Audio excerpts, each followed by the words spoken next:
ನಮಸ್ತೆ friends, welcome back to our channel. ನಾನು Sharu. ಇವತ್ತೇನಪ್ಪ full ಜೋಶಾಗಿ video ಮಾಡ್ತಾ ಇದ್ದೀನಿ ಅಂತ ಅಂದ್ಕೊತಿದ್ದೀರಾ? ಹೌದು, ನನ್ನ ಫೇವ್ರೇಟ್ ಚಿಕನ್ ಚಾಪ್ಸ್ನ ಮಾಡಿದ್ದೀನಿ.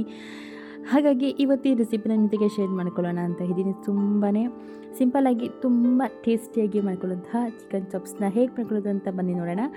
1 kg ಆಗೋಷ್ಟು ನಾನು ಚಿಕನ್ನ ನೀಟಾಗಿ ತೊಳೆದು ಇಟ್ಕೊಂಡಿದ್ದೀನಿ. ಅದು ಬಾಯ್ಲರ್ ಚಿಕನ್ನು. ಬಾಯ್ಲರ್ ಚಿಕನ್ ತೊಗೊಳ್ಬೇಕಾದ್ರೆ ಆದಷ್ಟು ಸ್ಕಿನ್ನ ಔಟ್ನ ತೊಗೊಳ್ಳೋದು ಒಳ್ಳೆಯದು ಅಂತ ಹೇಳ್ತಾರೆ. ಈಗ ಚಿಕನ್ನ ನೀಟಾಗಿ ತೊಳೆದಿದ್ದು ಆಯಿತು. ಸೈಡಲ್ಲಿ ಇಟ್ಕೊಳ್ಳೋಣ. ಒಂದು ಜಾರನ್ನ ಇಟ್ಕೊಂಡು ಜಾರಿಗೆ ಸ್ವಲ್ಪ ಬೆಳ್ಳುಳ್ಳಿ, ಶುಂಠಿ, ಖಾರಕ್ಕೆ ತಕ್ಕಂತೆ ಹಸಿ ಮೆಣಸಿನ್ಕಾಯಿ, ಜೊತೆಗೆ ಒಂದು ಅರ್ಧ ಹಿಡಿಯಾಗೋಷ್ಟು ಕೊತ್ತಂಬರಿ ಸೊಪ್ಪು, ಒಂದು 1/4 ಹಿಡಿಯಾಗೋಷ್ಟು ಪುದೀನ ಸೊಪ್ಪು, ಒಂದು ಅರ್ಧ ಕಪ್ ಆಗುವಷ್ಟು ಮೊಸರು, ಹಾಗೆ ಒಂದು ಸ್ವಲ್ಪ ನೀರನ್ನು ಸೇರಿಸ್ಬಿಟ್ಟು ಚೆನ್ನಾಗಿ ಫೈನಾಗಿ ನುಣ್ಣಕ್ಕೆ ಮಸಾಲೆನ ರುಬ್ಕೊಳ್ಳೋಣ.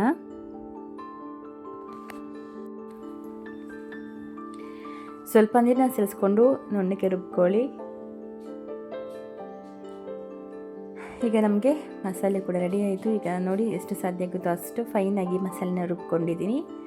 ಸೊ ನೆಕ್ಸ್ಟ್ ಅದನ್ನ ಒಂದು ಬಟ್ಲಿಗೆ ಹಾಕಿ ಸೈಡಲ್ಲಿ ಇಡೋಣ. ನನಗೆ ಈಗ ಗ್ರೀನ್ ಮಸಾಲೆ, ಚಿಕನ್ ಚಾಪ್ಸ್ಗೆ ಬೇಕಾದಂತಹ ಸ್ಪೆಷಲ್ ಮಸಾಲೆ ಕೂಡ ರೆಡಿ ಆಯಿತು. ಈಗ ಇದನ್ನ ಸೈಡಿಗೆ ಇಟ್ಟು ಸ್ಟವ್ ಮೇಲೆ ಒಂದು ಕಡಾಯಿ ಇಟ್ಟು, ಕಡಾಯಿ ಸ್ವಲ್ಪ ಬಿಸಿ ಆದ ನಂತರ 3 ರಿಂದ 4 ಟೇಬಲ್ ಸ್ಪೂನ್ ಆಗೋಷ್ಟು ಅಡುಗೆ ಎಣ್ಣೆ ಸೇರಿಸಿದ್ದೀನಿ. ಹಾಗೆ 1 ಟೇಬಲ್ ಸ್ಪೂನ್ ಆಗೋಷ್ಟು ತುಪ್ಪ ಸೇರಿಸಿದ್ದೀನಿ.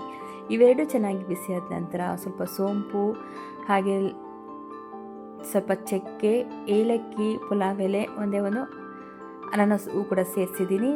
ಇನ್ನು ಇದೆಲ್ಲ ಬಿಸಿಯಾದ ನಂತರ ಸಣ್ಣಕ್ಕೆ ಉದ್ದಕ್ಕೆ ಹೆಚ್ಕೊಂಡಿರ್ತಕ್ಕಂತಹ 3 ಮೀಡಿಯಮ್ ಸೈಜಿನ ಈರುಳ್ಳಿಯನ್ನು ಸೇರಿಸ್ಬಿಟ್ಟು ಚೆನ್ನಾಗಿ ಎಣ್ಣೆ ಮತ್ತು ತುಪ್ಪದಲ್ಲಿ ಫ್ರೈ ಮಾಡ್ಕೊತಾ ಇದ್ದೀನಿ. ಇಷ್ಟು ಸಾಧ್ಯ ಆಗುತ್ತೋ ಅಷ್ಟು ನೀಟಾಗಿ ಮೀಡಿಯಮ್ ಫ್ಲೇಮಲ್ಲಿ ಇಟ್ಕೊಂಡು ಈರುಳ್ಳಿನ ಫ್ರೈ ಮಾಡ್ಕೊಳ್ಬೇಕು.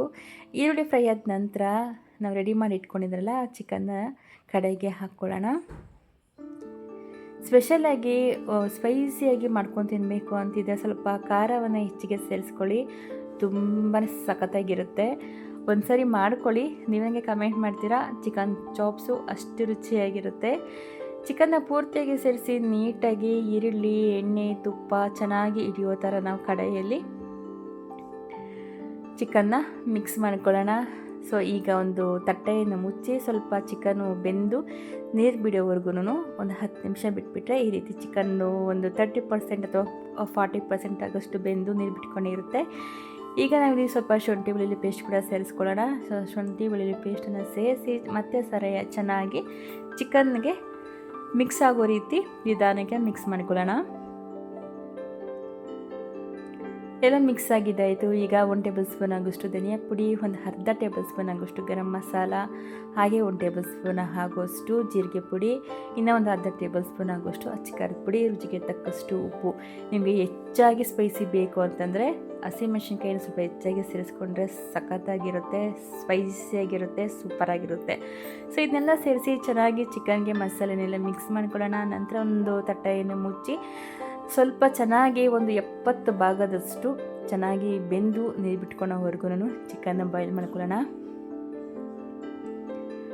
ಸೊ ಈಗ ನೋಡ್ತಾ ಇದ್ದೀರಲ್ಲ, ನೀರೆಲ್ಲ ಚೆನ್ನಾಗಿ ಬಿಟ್ಕೊಂಡಿದೆ. ಈಗ ನಾವು ಮೊದಲೇ ರೆಡಿ ಮಾಡಿ ಇಟ್ಕೊಂಡಿದ್ರಲ್ಲ ಗ್ರೀನ್ ಮಸಾಲೆಯನ್ನು ಸೇರಿಸಿ ಮತ್ತು ಚಿಕನ್ಗೆ ಮಸಾಲೆ ಹಿಡಿಯೋ ರೀತಿ ನೀಟಾಗಿ ಗ್ರೀನ್ ಮಸಾಲೆಯನ್ನು ಮಿಕ್ಸ್ ಮಾಡ್ಕೊಳ್ಳೋಣ. ಮಟನ್ ಚಾಪ್ಸು, ಚಿಕನ್ ಚಾಪ್ಸನ್ನು ತುಂಬ ಈಸಿಯಾಗಿ ಮಾಡ್ಕೊಂಬಿಡ್ಬೋದು. ಅಯ್ಯೋ ಇಷ್ಟೆಲ್ಲ ಕಷ್ಟಪಟ್ಟು ಈ ರೀತಿ ಮಾಡ್ಕೊಳ್ಳೋ ಬದಲು ಆರಾಮಾಗಿ ಹೊರಗಡೆ ಹೋದರೆ ಒಂದು 100 ರೂಪಾಯಿ ಅಥವಾ 150 ರೂಪಾಯಿ ಕೊಟ್ಟರೆ ನಾವು ಇದನ್ನ ತಿನ್ಕೊಂಬಿಡ್ಬೋದು ಅಂತ ನೀವು ಅಂದ್ಕೊತೀರಾ. ಬಟ್ ಅದು ತಪ್ಪು. ಯಾಕೆಂತಂದರೆ ಅಲ್ಲಿ ಹಾಕುವಂತಹ ಆಯಿಲ್ ಇರ್ಬೋದು ಅಥವಾ ಮಾಡೋ ತರಕಾರಿ ಬಳಸುವಂತಹ ರೀತಿ ಯಾರಿಗೊತ್ತು ಯಾರ್ಯಾರು ಯಾವ ರೀತಿಯೆಲ್ಲ ಮಾಡ್ಕೊಂಡಿರ್ತಾರೋ ಅಂತ ಹೇಳಿ. ಸೊ ಅದು ಗಮನದಲ್ಲಿ ಇಟ್ಕೊಂಡು ಮನೆಯಲ್ಲಿ ಆರೋಗ್ಯಕರವಾದಂತಹ ಅಡುಗೆಯನ್ನು ಮಾಡ್ಕೊತಿನ್ನೋದು ಬೆಸ್ಟ್ ಅಲ್ವಾ. ಈಗ ಚೆನ್ನಾಗಿ ಚಿಕನ್ ಕೂಡ ಬೆಂದಿದೆ. ಕೊನೆಯದಾಗಿ ಸ್ವಲ್ಪ ಕಸೂರಿ ಮೆಂತ್ಯನ ಸೇರಿಸ್ತಾ ಇದ್ದೀನಿ. ಸೇರಿಸ್ಬಿಟ್ಟು ಚೆನ್ನಾಗಿ ಮಿಕ್ಸ್ ಮಾಡ್ಕೊಳ್ಳೋಣ ಚಿಕನ್ನ. ಸೊ ನೋಡ್ತಾ ಇರ್ಬೋದು, ಸಖತ್ತಾಗಿತ್ತು. ಗ್ರೇವಿ ಅಂತೂ ಸಖತ್ತಾಗಿ ಆಗಿತ್ತು. ಹಾಗೆ ತಿನ್ನಬೇಕು ಅಂತ ಅನಿಸ್ತಾಯಿತ್ತು. ಅಷ್ಟು ಸೂಪರ್ ಟೇಸ್ಟಿಯಾಗಿತ್ತು. ಈಗ ನಮ್ಮ ಚಿಕನ್ ಚಾಪ್ಸು ತುಂಬ ಟೇಸ್ಟಿಯಾಗಿ ಹೆಲ್ದಿಯಾಗಿ ರೆಡಿಯಾಗೋಯಿತು. ಸಖತ್ತಾಗಿ ಬೆಂದಿತ್ತು. ನಿಮಗೂ ನೋಡ್ತಾ ಇದ್ದರೆ ಬಾಯಲ್ಲಿ ನೀರು ಉರ್ತಾ ಇರುತ್ತೆ ಅಂತ ನಾನು ಅಂದ್ಕೊತೀನಿ. ಯಾರಿಗೆಲ್ಲ ಈ ರೀತಿ ಅನಿಸಿದೆ ಅಂತ ತಪ್ಪದೆ ಕಮೆಂಟ್ ಮಾಡಿ. ಯಾರಿಗೆಲ್ಲ ವಿಡಿಯೋ ಇಷ್ಟ ಆಯಿತು ಅಂತ ಲೈಕ್ ಮಾಡಿ, ಓಕೆನಾ. ಸೊ ನೋಡಿದ್ರಲ್ಲ, ಒಂದು ಒಳ್ಳೆ ಚಿಕನ್ ಚಾಪ್ಸು ಬಿಸಿಯಾಗಿ ರುಚಿಯಾಗಿ ಸಖತ್ ಸ್ಪೈಸಿ ಮತ್ತು ಟೇಸ್ಟಿಯಾಗಿ ರೆಡಿಯಾಗಿತ್ತು. ಫ್ರೆಂಡ್ಸ್, ಇದೇ ರೀತಿ ಹೊಸ ಹೊಸ ಸ್ಪೈಸಿ ರೆಸಿಪೀಸ್ಗೆ ನನ್ನ ಚಾನಲನ್ನು ಸಬ್ಸ್ಕ್ರೈಬ್ ಮಾಡೋದನ್ನ ಮರಿಬೇಡಿ. ವಿಡಿಯೋ ಹೇಗಿತ್ತು ಅಂತ ತಪ್ಪದೆ ಕಮೆಂಟ್ ಮಾಡಿ. ನೆಕ್ಸ್ಟ್ ಯಾವುದಾದ್ರೂ ರೆಸಿಪಿ ಬೇಕು ಅಂತಿದ್ದೆ ಕಮೆಂಟ್ ಮೂಲಕ ತಿಳಿಸಿ. ಸೊ ಅದೇ ರೆಸಿಪಿಯನ್ನು ಮಾಡ್ತೀನಿ. ಸೊ ನೆಕ್ಸ್ಟು ಈ ರೀತಿ ಟ್ರೈ ಮಾಡಿ ನಿಮಗೆ ಕಮೆಂಟ್ ಮಾಡಿ ಹೇಳ್ತೀರಾ ಸಖತ್ತಾಗಿತ್ತು ಅಂತ ಹೇಳಿ. ಸೊ ಯಾರೆಲ್ಲ ವಿಡಿಯೋನ ಕೊನೆವರೆಗೂ ನೋಡಿದ್ದೀರೋ ಥ್ಯಾಂಕ್ಸ್ ಫಾರ್ ವಾಚಿಂಗ್.